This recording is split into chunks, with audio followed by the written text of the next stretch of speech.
आज की इस वीडियो में हम बात करेंगे, जब बेटियां बेवा या तलाक याफ्ता हो जाएं तो क्या इनको घर में ही बैठाया जाए या इनकी शादियां कर देनी चाहिए।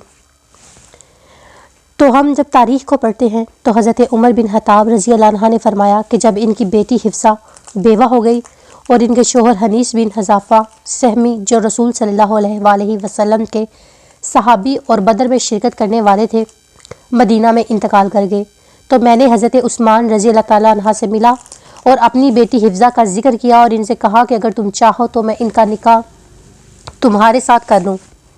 हज़रत उस्मान रज़ी अल्लाह ने कहा, मैं गौर करके जवाब दूंगा।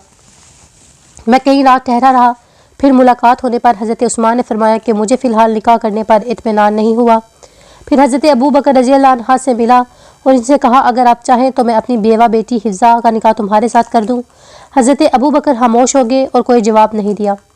मुझको हज़रत अबू बकर की इस सर्द मोरी से भी रंज हुआ जितना हज़रत उस्मान के इनकार से दुख हुआ। मैं कई रातें ठहर रहा कि इतने में रसूल सल्लल्लाहु अलैहि वसल्लम ने अपने लिए हिफ्ज़ा के निकाह का पैगाम भेजा। मैंने फ़ौरन इनका निकाह रसूल सल्लल्लाहु अलैहि वसल्लम से कर दिया। इसके बाद हज़रत अबू बकर सदीक़ रज़ी अल्लाह अन्हु मुझसे मिले तो कहने लगे, शायद तुमको मेरा जवाब न देना नागवार गुजरा होगा। मैंने कहा, ऐसा ही है। तो हज़रत अबू बकर रज़ी अल्लाह अन्हु ने फरमाया, एक बात यह है कि मैंने तुमको इस वजह से जवाब ना दिया था कि रसूल सल्लल्लाहु अलैहि वसल्लम का इनका तज़किरा करना मेरे इल्म में आया था और मैं रसूल सल्लल्लाहु अलैहि वसल्लम का राज फाश नहीं करना चाहता था। हाँ, अगर रसूल सल्लल्लाहु अलैहि वसल्लम हिफ्ज़ा से इनकार का इरादा तुरक कर देते तो मैं इनसे निकाह कर लेता।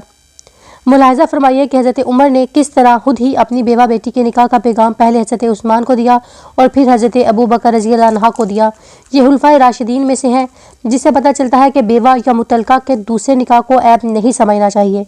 और यह भी पता चलता है कि लड़की वालों या लड़के के सरपरस्तों को खुद किसी लड़के या इसके सरपरस्त को निकाह का पैगाम देना जायज़ है और ये अमल गैरत व हया के खिलाफ नहीं है।